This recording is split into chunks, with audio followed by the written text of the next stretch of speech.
네, 철동 경호 속에 서울에 도착한 북한 예술단 점검단. 전해드린 것처럼 지금은 강릉으로 향하고 있습니다. 무엇보다 점검단에서 관심을 모았던 현송월 삼지연 관현악단 단장, 협상 전면에 나선 지 일주일도 채 안 돼 남한을 다시 찾았습니다. 첫 점검단을 이끌고 제일 먼저 남측에 파견됐다는 점에서 정치적 위상도 확인할 수 있었다라는 평가도 나오고 있습니다. 지금부터 자세한 내용 세종연구소 홍현익 수석연구위원, 송지영 전 북한 아나운서와 함께 짚어보도록 하겠습니다. 안녕하십니까? 안녕하십니까? 예. 안녕하세요. 지금 이제 강릉에 도착은 아직 안 했고 네. KTX를 타고 갈 텐데 네. 아마 KTX는 처음 탈 거예요. 그렇죠. 예. 대한민국 국민들도 강릉 가는 KTX 타신 분은 별로 많지는 않으시겠죠. 지금 이제 떠나서 12시 45분이나 50분경 이미 강릉에 도착한다고 합니다. 지금 한참 가고 있는 중이겠죠.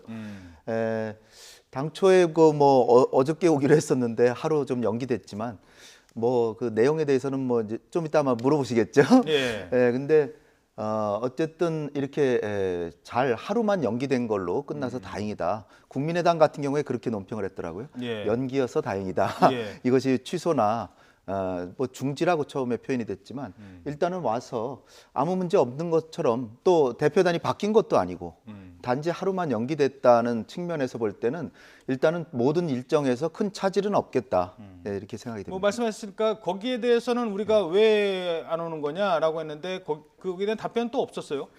물어보면 그들이 만약에 자꾸 우리가 재촉하면 또 단원 7명 중에서 감기 걸리고 그런 사람이 있어가지고 좀 치료하냐고 왔다. 별거 아니다. 그러고 넘어갈 겁니다. 실제 사정하고는 다른 거죠. 근데 어제 하루 동안 북한에서 나온 이런 여러 가지 정황들을 보면 우리 강경화 장관의 밴쿠버 외교장관 회의에서의 발언을 좀 문제 삼기도 했고 그 다음에 이제 대북 제재와의 연관성에 대해서 우리 언론에서 매일 나오잖아요. 신문에. 이 제재에 어긋나서는 안 된다. 이런. 근데 이제 김정은이는 통 크게 올해가 민족사적 대사변이 있는 해인데 그래서 우리가 먼저 한국의 선의의 조치로 평창올림픽에 통 크게 가기로 했다.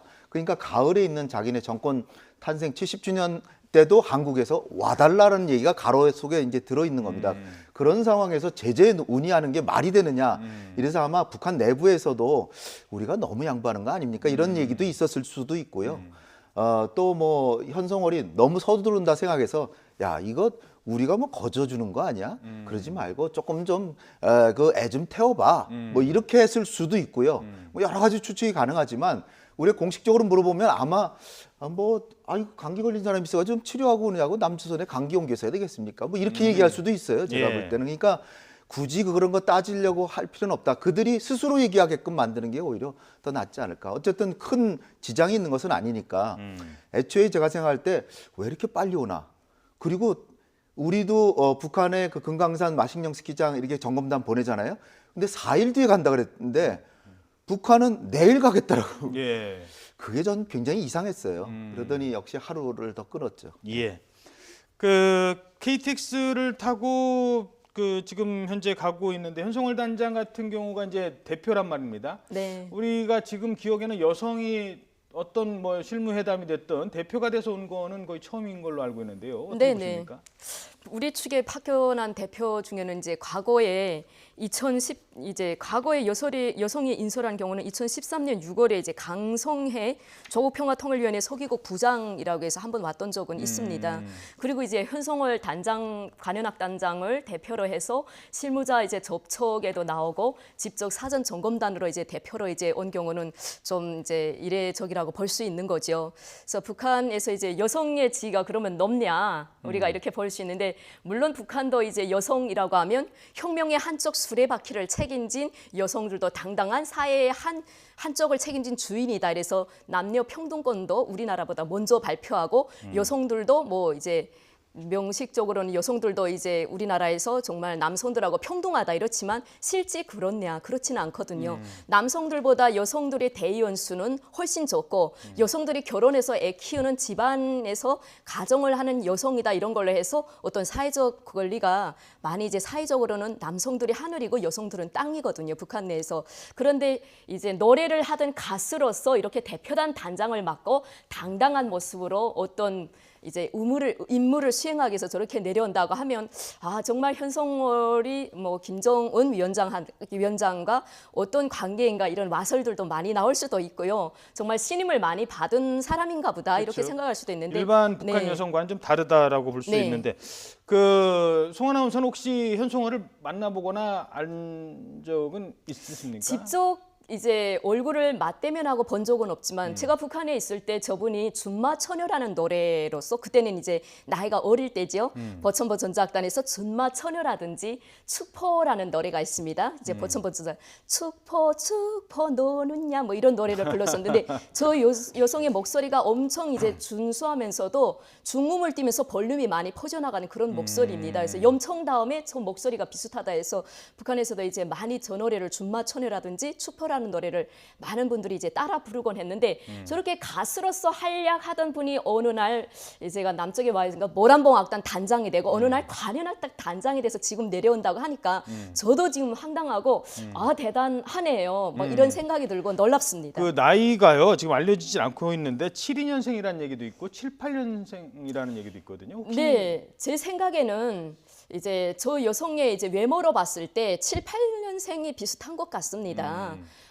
이제 72년생은 좀 아닌 것 같고요. 지금 계산을 해보니까 그때 버천버 전작단 때 이제 20살 중엽이었거든요. 그때가. 근데 정확하게 저 나이가 이제 북한에서 밝히지 않는 이상은 저희도 잘 모릅니다.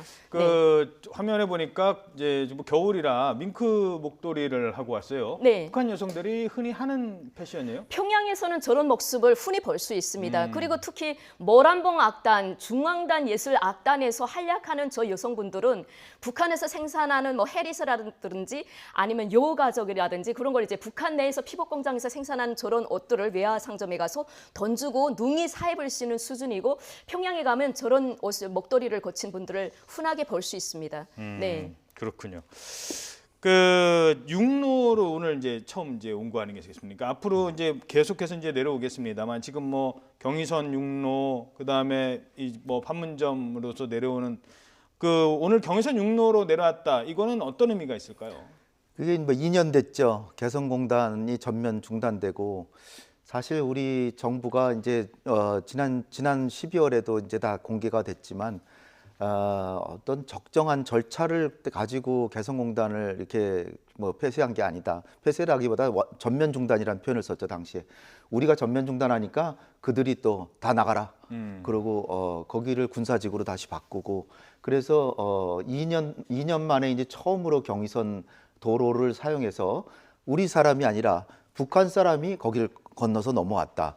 아마 북한은 마음속으로는 개성공단이 다시 재개되기를 학수고대하고 있는 상황이니까 그들이 먼저 이제 개통을 했는데 현성월은 또 개인적으로 자기가 2년 동안 꽁꽁 닫혔던 남북의 그 도로를 자기가 개통해서 다시 넘어오는 그런 효과가 있고 우리로서는 본다면은 일단은 작년에 한 해 동안 뭐 남북 간에 전쟁이라도 벌어질 것 같이 또는 뭐 우리가 원튼 원치 않든 미국이 북핵 문제를 해결하는 차원에서 군사 옵션을 항상 거론하고 선제 공격할 수 있다 그러니까 우리가 원치 않아도 자칫하면 남북 간에 국지전까지 갈 수 있는 이런 상황이었는데 이게 불과 뭐 한 20일 만에 상황이 완전히 바뀌어서 남북 간에 마치 화해와 협력의 물결이 이는 것 같은 모습을 이제 연출해 보는 거죠. 그런데 사실 김정은이 신년사를 보더라도 자기 책상 위에 뭐 핵단추가 놓여 있다 그래서 미국을 압박했고 또 하나는 전 세계에 대한 경고라고 할 수 있는데 핵탄두와 미사일을 대량 생산해서 조속히 배치하겠다. 그거는 지금 계속 유효한 겁니다. 그런 상황이기 때문에 지금 겉에서 남북한 간에 이렇게 움직이는 거 이거를 우리에게 주어진 기회이긴 하지만 사실은 저런 현성월의 미소 뒤에 핵이 주머니에 있기 때문에 물론 현성월이 갖고 있는 건 아니죠. 김정은이 갖고 있는데 그래서 이러한 우리에게 주어진 기회를 최대한 활용하지만 그 뒤에 이것을 정말 남북 간에 우리 국군을 개척하는 기회로 잘 활용하느냐 여부는 우리 정부에게 무거운 짐으로 지금 억누르고 있다. 그렇죠. 이게 뭐 자칫 북한이 뭐 이러다가도 갑자기 뭐 중단하고 갈 수도 있는 거고 정말 살얼음판을 걷고 있는 지금 그 현상이다 이렇게 좀 봐야 될 것 같아요. 지금 이 순간에도 북한은 핵과 미사일 프로그램 계속 돌아가고 있고요.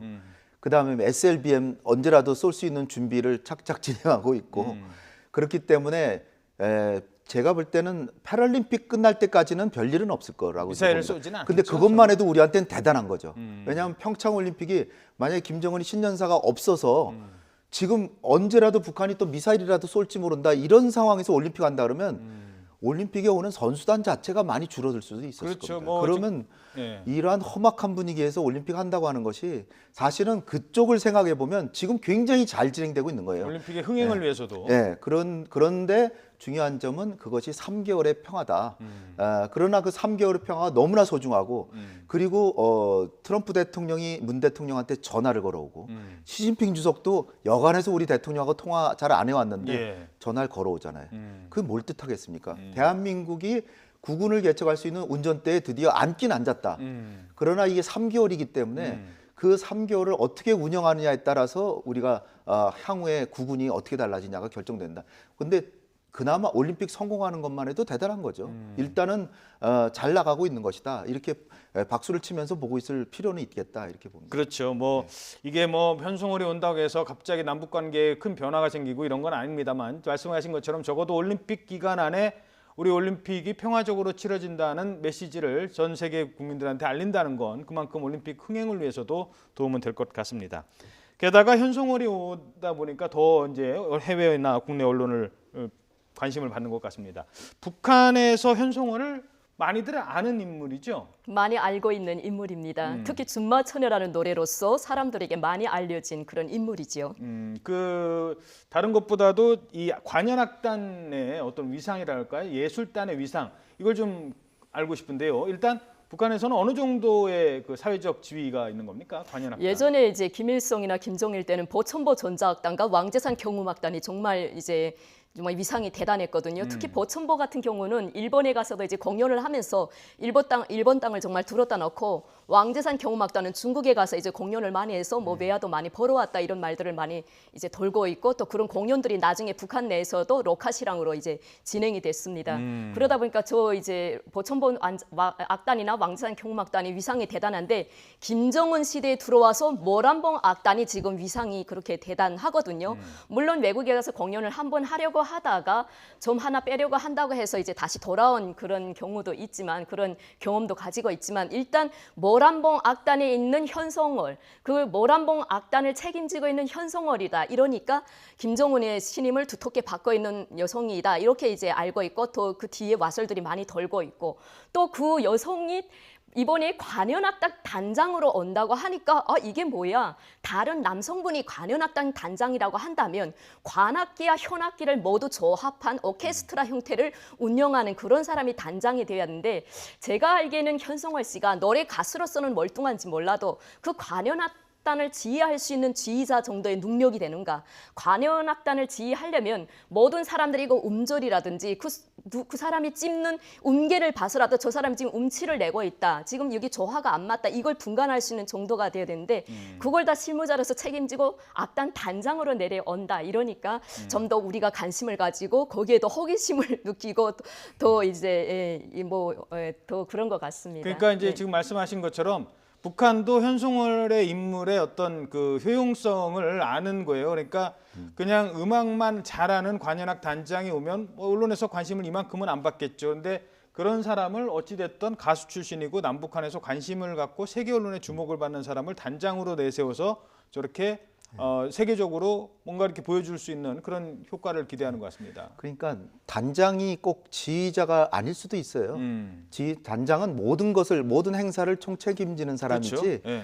아마 삼지연 관현악단을 지휘자는 다른 분이 할 수도 있다 이렇게 예. 생각했는데 저는 정확히는 모르겠지만 현송월이 진짜 관현악단을 지휘할 수 있는지는 모르겠어요. 근데 삼지연 관현악단이라는 게 본래 북한에 지금 존재하고 있는 게 아니라 요번에 삼지연 있는 것 악단, 같아요. 삼지연 네. 악단은 있는데 네. 삼지연 악단은 한 80명 정도의 규모로 있는데 그러니까 삼지연 악단의 거기에 지휘자가 와서 지휘할지도 모르죠. 그러나 저 현송월은 정치적인 부분과 모든 행사 총체적인 결정을 할 수 있는 사람이라는 단장 그런 의미라고 전 보고 있고요. 그래서 거기 80명에다가 요번에 이제 사실 급조된 관현자를 붙여가지고 예. 이제 뭐 그 바이올린이라든지 이런 그런 거에 맞춰서 민요라든지 세계에서 유명한 뭐 가곡들이라든지 그런 걸 주로 이제 공연을 하고 그런 상황에서 한 60명 정도는 무용수도 있고 그다음에 이제 다른 연극 형태 뭐 발레나 발레 형식의 뭘 보여주거나 다양한 형태로 이렇게 60명이 추가된다는 거죠. 예. 가수도 있고 단지 우리가 관현악단이면은 뭐 심포니 오케스트라 뭐 이런 걸 생각하는데 그런 거라기보다는 요번에 공연은 베토벤이나 모차르트 이런 공연이 아니라 세계의 민요나 가곡이나 명곡들 이런 거를 주로 하면서 아마 북한 나름의 특색을 갖춰서 보여주는 그런 형식이 되지 않을까 이렇게 생각이 됩니다. 그러면 공연에 대해서 잠깐 몇 가지 질문 드리죠. 지금 서울에서 한 번, 네. 강릉에서 한 번. 이제 강릉에서 하는 걸 먼저 가서 하고 서울에 가서 또 살펴볼 텐데 북한에서도 클래식 음악이라는 걸 우리가 아는 뭐 모차르트, 베토벤 뭐 이런 그런 것들을 많이 교육을 하고 대중적으로 공연에 가서 이렇게 보기도 하고 뭐 이렇게 합니까? 어떻습니까? 가서 이제 직접 보는 거는 저분들은 이제 중앙당이니까 그런 노래들도 직접 듣고 직접 이제 연주도 하겠지만 지방에서는 학교 음악 소설 시간에 모차르트에 대해서 베토벤에 대해서 이제 충분히 배워줍니다. 모차르트와 베토벤이 어떤 이제 음악의 천재였는지, 모차르트의 고향은 오질이며 그가 언제부터 피아노를 치면서 어떤 작곡을 했는지까지 음악 시간에 충분하게 이제 교육은 시킵니다. 그래서 저 모란봉 악단이나 그리고 이번에 온다는 이제 그 관현악단, 삼지연 관현악단이 우리나라에 와서 모차르트나 베토벤의 음악도 이제 관현악으로 오케스트라로 멋지게 훌륭한 이제 연주할 가능성도 높아 보이고요.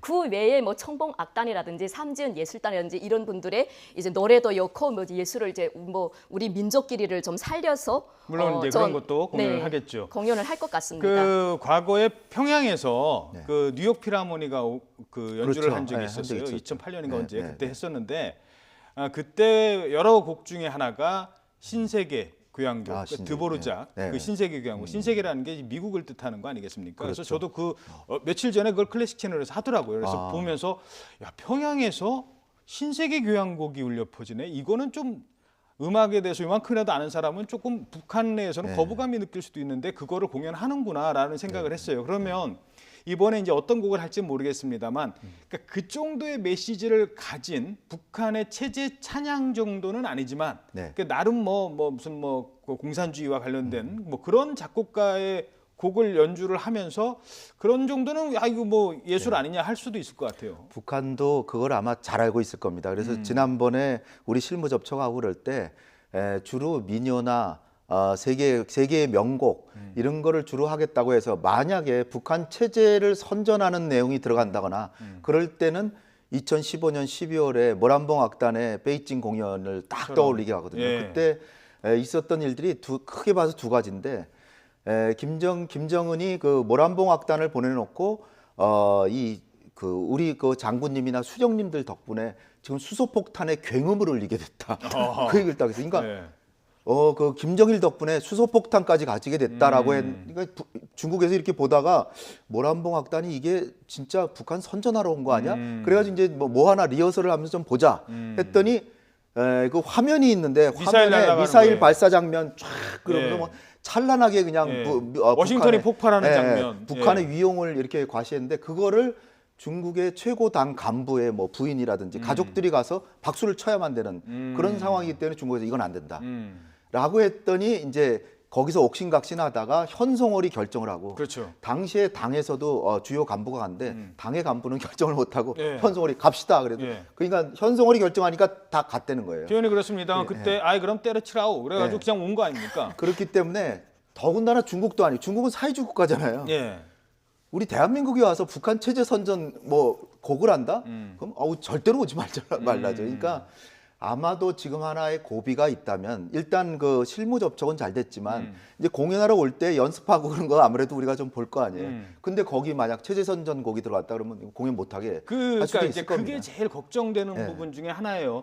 현송월은 어찌 됐든 본인의 지금 뭐 아까도 화면에 잠깐 나왔습니다만 이따 질문 드리겠습니다만 대좌잖아요. 군인 신문도 가지고 있어요. 당성이 뭐 김정은에 대한 충성도는 누구보다도 높다라고 봐야 돼요. 그러면 거기서 우리가 이런 곡 하기로 했다라고 자기네들이 주장을 하는데 우리가 요 곡은 좀 빼주시죠라고 했을 때 과연 그럽시다 하고 뺄 사람은 그렇죠. 아니라는 겁니다. 그러면 이게 잘 가다가 느닷없이 또 이렇게 정말 문제가 또 불거질 수도 있거든요. 이제 과거의 경험으로 이제 우리 전례를 이제 따져봤을 때 북한도 이제 잘 알고 있을 겁니다. 이제 15년도 12월에 이제 현송월이 중국에 갔다가 이렇게 되돌아온 장면이 그 단숨에라는 그걸 찍으면서 뒤에서 김정은이 비준 내리는 것부터 시작해서 운하 3호가 하늘을 이제 괴성을 찌르면서 날아오르는 그 장면을 배경으로 해서 그것 때문에 덜한 경험도 알고 있기 때문에 과거에도 뭐 2000년도에도 뭐 부산 아시안 게임이나 인천 아시안 게임, 뭐 대구 유니버시티 여기 왔을 때도 뭐 수령에 대한 찬양곡은 부르지 않은 걸로 알고 있습니다. 그래서 민족 성을 더 강조하기 위해서 이번에 자기네도 이제 타겟이 있을 겁니다. 와서 우리 남쪽의 민심을 좀 더 북쪽으로 유리하게 돌리게 하기 위해서라도 그런 곡은 자기네도 이제 자기네가 수령을 자기네 나라에서 찬양한다는 걸 부르면 먹혀 들어갈지 몰라도 우리 이제 자유 대한민주주의 국가에 와서 자기네 수령에 대한 찬양곡을 부르면 우리 국민들이 박수를 안 칠 것을 뻔히 알기 때문에 될수록 민족적인 관점에서 노래들을 준비해서 오지 않을까. 정말 우리 홍현익 박사님이 얘기하신 것처럼 세계 여러 나라 명곡들이라든지 아니면 민족적인 아리랑을 중심으로 한 그런 노래라든지 우리 민족 단결이라든지 뭐 애국적인 그런 노래들을 예. 대부분 준비하지 않을까 이렇게 그리고 생각됩니다. 또 하나 이제 걱정이 되는 게 지난번 그 대구 아시안 게임이었나요? 그때 네. 갑자기 버스를 타고 가다가 네. 앞에 이제 김정일 사진이 나오니까 아니 우리 위원장님 사진은 얼굴을 저기다가 막 이 추운 데다가 걸어놓습니까? 그러면서 항의를 하고 비가 왔는데 비에 맞아서 비에 맞게 하냐. 젖어 네. 있었다. 예, 비에 맞게 합니까 네. 하면서 그래서 그걸 걷어가지고 고이고이 접어가지고 자기네가 모시고 간다고. 예. 그러니까 그런 것들이 그런 행동을 하면 할수록 이들은 오히려 더 북한에 가면 칭찬을 받을 수 있다라고 생각하는 거거든요. 그때 당시는 아마 그런 행동을 하고 와서 북한에서 크게 칭찬을 받았을 거라고 이제 생각이 되는데요. 아니 뭐 하다못해 집에서 불이 나도 자기 자식은 안 살려도 김일성 김정일이 초상화를 들고 나와서 하면은 그 자손까지도 잘 먹고 살게 해주는 그런 나라이기 때문에 그들은 응원단으로 와서 혹시 남한에 이렇게 그 흠모하게 남한을 동경하게 되지 않을까 그런 거를 불식시키기 위해서도 그런 행동을 의도적으로 했을 가능성이 좀 크다. 그러니까 이렇게 보는 400여 거죠. 명, 거의 500명 가까운 사람들이 온단 네, 말입니다. 지금 한 600명 됩니다. 600명 이제 600명. 그렇죠. 거의 또 몇 살 사이에 그러니까 패럴림픽까지 600명. 예, 그렇게 600명. 되면 과연 그 많은 사람들 중에 그런 돌발 행동은 없을까? 이거 좀 걱정이 좀 물론 되는 뭐 그런 측면이에요. 돌발 행동도 한두 건 있겠죠. 원래 우리는 이해 못하지만 우리는 저게 비정상이라고 바라볼 수 있지만 북한 내에서 이제 어려서부터 세뇌 교육을 받은 그분들의 평양에서 특히 핵심적인 세력 그분들이 하는 행동은 저는 이해할 수 있습니다. 아, 쟤네는 충분히 저럴 수 있어. 저도 북한 사회에서 살아봤기 때문에 그게 이제 이해가 되거든요. 그런데 우리가 거기에 별로 관심을 갖지 않고 아 너희는 그런 문화냐? 그냥 거기에 별로 관심을 갖지 않고 우리가 더 이렇게 관심을 가져주면 오히려 더 기세가 등등해서 이렇게 하는 행동이 더 장한 것처럼 보여질 수가 있습니다. 그래서 저희는 뭐 거기에 별로 신경을 쓰지 않는 얼마 전에 것 같습니다. 우리 그 실무 대표할 때 북측 그 조선중앙통신 기자로 왔던 분 있잖아요. 네. 그분이 대구 아시아드 경기에서 막 옥신각신하고 네. 몸싸움까지 뭐 갔었던 사람이라고 해요. 그러니까 이제 이렇게 대표까지 되고 당성이 이제 확실히 이제 입증이 된 사람이다. 뭐 그렇게 해서 그들은 많은 그런 효과도 노리기 위해서 일부러 개인적인 차원에서도 그렇게 하고요.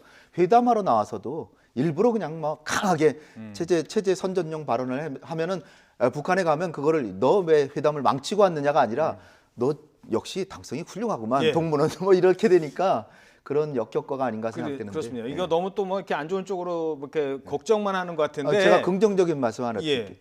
지금 뭐 600명이 온다. 그러면 그들이 와가지고 평창 올림픽이 뭐 평양 올림픽 선전하러 오는 거냐. 뭐 이런 식의 좀 비유를 하면서 막 비판하잖아요. 제가 볼 때는 김정은이는 지금 큰 모험을 하고 있는 거다. 북한에서 당성이 제일 좋은 집안에서 뽑힌 상류 엘리트 가정에 그 교수들이나 뭐 이런 아주 북한으로 볼 때는 정말 귀한 자산들을 대한민국 수도 서울을 오히려 보여주고 대한민국의 발전된 발전상을 보여줘서 그들의 마음속에 김정은이에 대해서 반감을 가질 수 있는 그 계기를 만들 수 있는 좋은 기회이기 때문에 네. 그들이 남한사에서 아까 말씀하신 것처럼 뭐 김대중 대통령하고 김정일이 악수하고 있는 장면인데 그거를 갖다가 우리 장군님이 비에 맞아서 적고 있다고 김대중 대통령도 적고 있는 거거든요. 근데 그런 거를 할 때 그건 오히려 우리에게는 반공 선전이 된다고 봐요. 대한민국 국민들이 지금 아유 역시 북한 애들 조금 이제 그 경제가 조금 낮은다 그래서 좀 달라진 줄 알았더니 여전하구만. 역시 독재 체제, 유일 사상 체제. 아이고 저 체제는 정말 못됐구나 하는 거를 교육시킬 수 있는 교육위장으로 오히려 활용하고 오는 600명을 대한민국을 동경하고 흠모할 수 있도록 오히려 그걸 역이용하면 좋겠다고 생각합니다. 자, 그런데 거기다가 하나 이제 더 걱정이 되는 게 뭐냐면 과거 2000년대 초반에 뭐 김대중 대통령이 남북 관계 개선하고 햇볕 정책 할 때만 하더라도 남한 사회에서의 반감은 없었습니다. 왜냐하면 이산 가족 상봉도 있었죠. 뭐 나중에 그게 뭐 잘했는지 못했는지에 대한 평가는 따로 있습니다. 근데 지금은 야당에서는 하나하나 지금 문제를 삼고 있어요. 예를 들어서 뭐 한반도기 안 돼, 뭐 안 돼, 그러면서 계속 문제를 삼고 있어요. 이 상황이 뭐 어떤 상황이냐면 이렇게 되면 우리 또 보수단체들은 나름대로 또 어떤 그 행동을 할 수도 있는 겁니다. 그러니까 서울 시내 한복판에서 보수단체가 막 집회를 할 수도 있는 거예요. 북한 그 관계자들 왔다 갔다 하는데 이러면 이제 또 작은 충돌을 또 좀 생각할 수 있거든요. 그때와 2000년대 초반과 지금은 좀 다르다는 거거든요. 2000년대 초반도 그렇지만 남북한이 이제 같은 단일팀을 구성했던 1991년 지바 세계 탁구 선수권대 현정화하고 리분이가 우승을 차지한 한반도기가 그 남북한을 상징하는 한반도기가 우승기로 올라갔던 감동적이었던 영화까지 그리고 그 다음에 남북한이 단일팀을 형성해서 세계 청소년 축구대회 가지고 8강에 들어갔어요. 네. 2002년 월드컵에서 우리가 4강 갔지만 이미 91년에 남북한 팀이 8강 청소년 팀에 갔거든요. 근데 그때와의 차이는 지금 단일팀 그런 거의 문제의 차이는 그때는 남북한이 다 출전권을 갖고 있으면서 단일팀을 만들었어요. 그러니까 아무 문제가 없는데 지금 북한 여자 아이스하키는 출전권이 없는데 우리 팀에 그냥 껴가지고 들어가는 거니까 이게 공정하지 않다. 그런 문제가 조금 있긴 있어요. 또 하나는 우리 선수들이 피해를 보는데 위안부 합의에서 피해자에 대해서 고려를 안 하고 합의했다라고 문제를 삼았는데 지금 일단 좀 요번에 구성된 걸 보더라도 조금 이제 출전 시간 같은 게 좀 줄어들 수밖에 없어요. 그러니까 선수들이 좀 피해 의식 같은 게 있는데 그 선수들을 미리 잘 설득을 해놓는 그런 작업이 필요했지 않았나 이렇게 생각이 되고요. 예. 그 선수들에 대해서는 제가 생각할 때는 비록 출전 시간이 조금은 줄었지만 전 세계가 주목하는 경기를 한다는 게 매 경기가 결승전처럼 전 세계에 중계되면서 만약에 발군의 기량을 보면 세계적인 선수로 발돋움할 수도 있다. 따라서 진짜로 기량을 닦은 선수는 여기서 스타가 될 수도 있어요. 제가 그렇죠. 볼 때는 그런 예. 기회라고 좋게 생각해 주셨으면 하는 바람입니다. 예, 그 현송월이 그 얘기만 하고 이제 다음 얘기 아이스하키 얘기도 하죠. 현송월이 북한에서 그 대주하잖아요. 네. 어느 정도의 지위를 가진 지금, 우리나라로 치면 대령이라고 보면 됩니다. 대령 또는 뭐 준장. 지금 당중앙위원회 중앙위원으로 발탁됐다는 거는 어떤 노래를 하던 가수가 어떤 엘리트 중앙 일꾼으로 이제 발탁됐다는 거죠. 그래서 이제 앞으로는 이제 이런 남북 접촉 회담이라든지 어떤 회담에 당당하게 어떤 실무자 대표로 나갈 수 있는 그런 이제 자격을 갖춘 분이다. 어떤 이젠 가수의 몽해를 벗은 거예요. 벗어서 어떤 당당한 실무자 인테리가 된 거죠. 예. 네. 뭐 사실 저는 사실 궁금하지는 않습니다만 궁금해하시는 분들이 있어서 네. 이 현송월이 결혼을 했습니까? 아까 보니까 반지가 있던데. 결혼을 한 것 같습니다. 과거에 이제 현성월이 어떤 북한의 이제 노래 모임에 참석해서 아나운서가 여기 유명한 인민배우 준마처녀를 부르는 현성월 씨가 있네요. 노래 한 곡 불러주세요. 이러니까 현성월이가 그때 임신한 상태에서 그냥 앉아서 이제 객석에 앉아 있다가 갑자기 뽑혀서 나와서 거기서 이제 준마처녀를 부릅니다. 그때 이제 임신을 했던 상태였거든요. 그러면 아들인가 딸인가 있을 겁니다. 그럼 유부녀라는 말이죠. 예. 네. 사실 근데 그때도 사실 정치적 의미가 있었습니다. 그러니까 뭐 저는 잘 모릅니다만 그 김정은과의 연문설이 있으니까 그런 공개적인 자리에 아예 임신한 모습을 보여주자라고 해서 뭐 그런 의도가 있었다는 얘기도 네네. 있었습니다. 장성택이 이제 처단당하고 이제 말이 많고 복잡했죠 예술단이. 예. 네. 북한에서 제일 아마 민감하게 생각하는 게 그 부분일 거예요. 그렇죠. 김정은의 여성. 사실 그게 근거가 없거든요. 예. 그리고 리설주하고 현송월과도 가까운 관계로 저는 알고 있고 그 김정은이가 독재를 하고 고모부 처형하고 이복형 죽이고 인권 탄압하고 그런 건 나쁜 거죠. 예. 근데 김정은이가 여자 문제에 대해서는 아직은 스캔들이 확인된 바는 없어요. 그러니까 예. 너무 그 부분을 우리가 집중적으로 자꾸 그것만 그렇죠. 내세우면 예. 남북 관계 자체가 훼손될 수도 있다는 점을 그렇죠. 고려했으면 예, 네. 뭐 이렇게 국내 언론에서 현송월에 대한 관심은 좋지만 그 네. 사생활까지 너무 특히 김정은과의 그렇죠. 관계를 한다면 지금 잘 되고 있는 것들이 오히려 생각지도 않았던 일 때문에 잘못 꼬이지 않을까 생각을 해봤습니다. 아이스하키였는데요. 아이스하키 지금 처음에는 그 도종환 장관이 한 5명 필요하다고 그랬어요. 네. 그러다가 협상할 때 한 8명이라고 하더니 오늘 조금 또 늘었어요. 근데 중요한 건 뛰는 선수는 3명, 우리 감독이 네. 3명 이상은 안 된다라고 해서 3명으로 정한 것 같습니다. 아이스하키가 대한민국이 민주주의 국가라는 걸 보여주는 것 같아요. 예.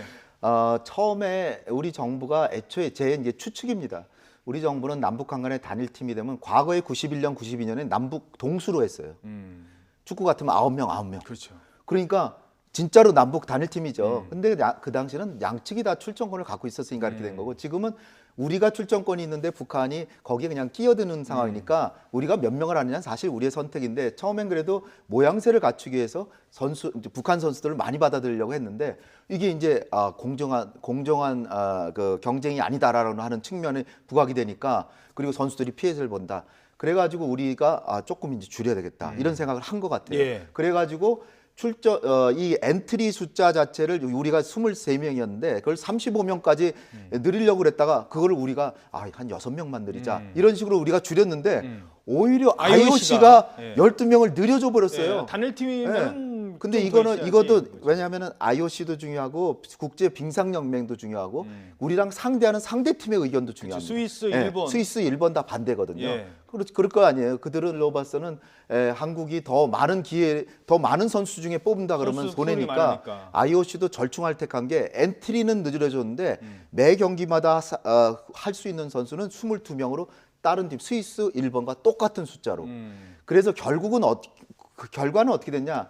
우리 선수들이 아마도 몇 명은 출전하는 시간이 상당히 줄어들 거는 분명해졌어요. 근데 다행인 게 아이스하키라는 게 축구처럼 한 번 이렇게 나가잖아요. 그럼 못 들어오는 게 아니라 왔다 갔다 할 수 있거든요. 거의 뭐 1분마다 교체가 막 예. 가능하고 또 하나는 그 캐나다 코치가 있었는데 그 사람이 이건 날벼락이다 처음에 그랬었죠. 그러다가 지금 이제 여기저기 이제 얘기를 하면서 정부도 이렇게 충분히 반영해서 이렇게 하니까 매 경기마다 2-3명은 넣어줄 수 있을 것 같다. 그래서 지금 북한에서는 매 경기마다 5명을 넣어달라 이 요청을 했는데 우리가 또 3명밖에 안 된다라고 해서 3명으로 됐습니다. 그러니까 우리가 모든 면에서 다 만족할 수는 없지만 우리 정부도 상당히 노력을 해서 북한의 요구가 5명인데도 3명으로 줄였다. 이런 점을 좀 고려해야 되지 않을까. 북한 여자 아이스하키 선수들의 수준은 어느 정도 되고 인기는 많이 있는 종목입니까? 여자 아이스하키가? 북한에서 이제 체육을 대중화 생활화하자 이런 구호가 있어서 체육, 음악 이거는 정말 매 학교마다 어떤 시골 학교라도 다 있는 소조입니다.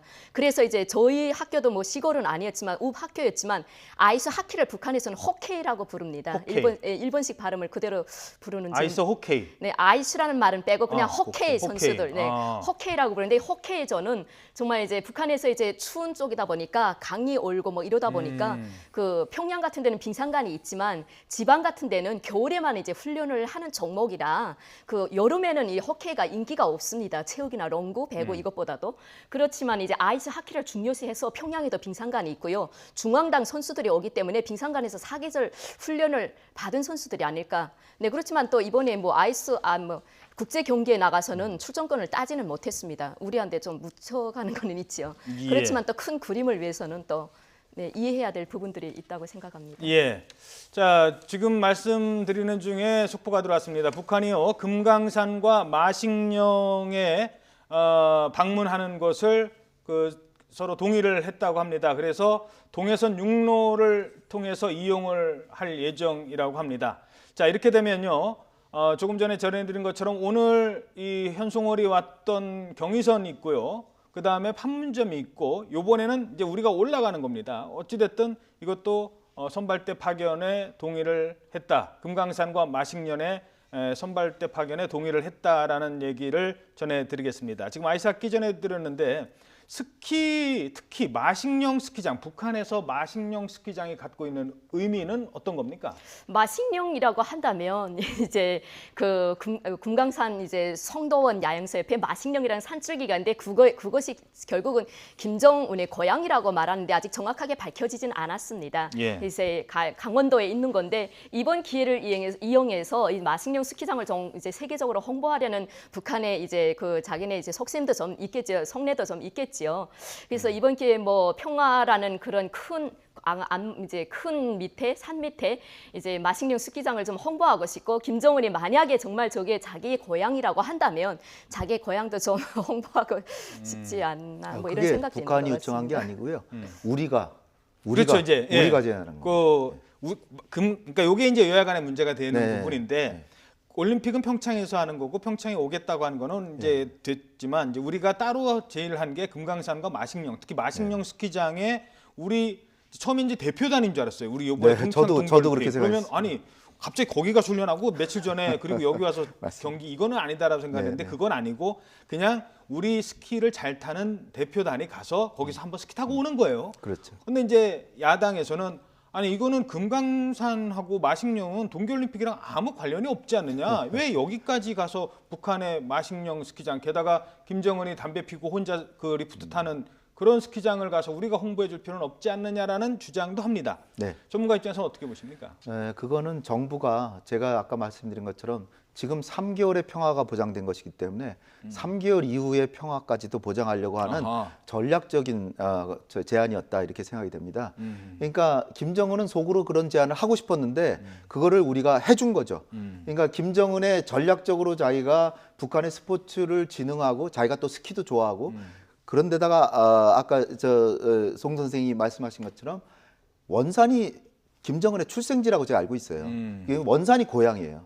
그래서 김정은의 어머니를 원산 어머니라고도 부르고 그래서 원산이 자기의 고향이라고 생각하니까 틈만 있으면 원산의 휴양지로 거기를 갑니다. 그래서 뭐 명사십리 거기를 대대적인 휴양지로 개발하고 공항도 갈마 비행장 새로 리모델링 했고 이번에 또 가보게 되죠 우리가.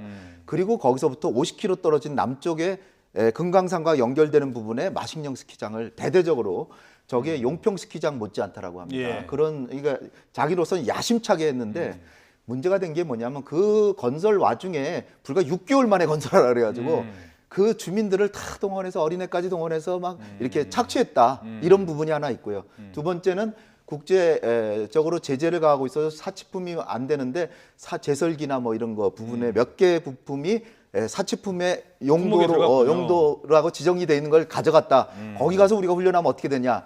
근데 아까 앵커께서 말씀하신 것처럼 이게 저도 처음에 놀란 게 아니 올림픽을 한국에서 하는데 왜 북한에 가서 훈련하나 그랬더니 역시 아니나 다를까 우리 대표팀은 계속 한국에서 훈련을 하고 청소년 대표 정도 국가 상비군 정도 급에서 대한스키협회에서 예. 추천하는 선수들이 1박 2일로 가서 훈련하고 오는 겁니다. 예, 한 30초 시간 네. 없습니다만 하나만 질문 드리죠. 아까 제가 얘기한 것처럼 중간에 판문점 이쪽에 뭐 경의선 네. 그다음에 이제 동해선까지 네. 이거는 그 통일 북한 전문가 입장에서는 정말 세 군데 길이 다 뚫렸다. 네. 이거는 어떻게 보십니까?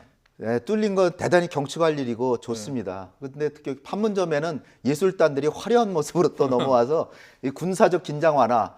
그런데 이제 부정적으로 보는 측에서는 이게 지금 핵을 개발하면서 저거 우리를 속이는 거다 이렇게 볼 수도 있죠. 그러나 일단은 꽁꽁 닫힌 남북한 상황에서 일단 물꼬가 트였고 대한민국의 국제사회에 주목을 받고 중심지 역할이 되고 우리 국가의 운명과 민족의 운명을 우리가 개척할 수 있는 기회가 적어도 3개월을 잡았다. 올림픽을 성공적으로 개최하는 걸 보장받았다. 이것만 하더라도 일단은 잘한 겁니다. 예. 너무나 잘 된 거고 그 다음에 근데 3개월 뒤를 잘 대비해야죠. 알겠습니다. 그렇다면 금상첨화죠. 예. 네, 지금까지 세종연구소 홍현익 수석 연구위원, 송지영 전 북한 아나운서였습니다. 두 분 고맙습니다. 감사합니다. 감사합니다.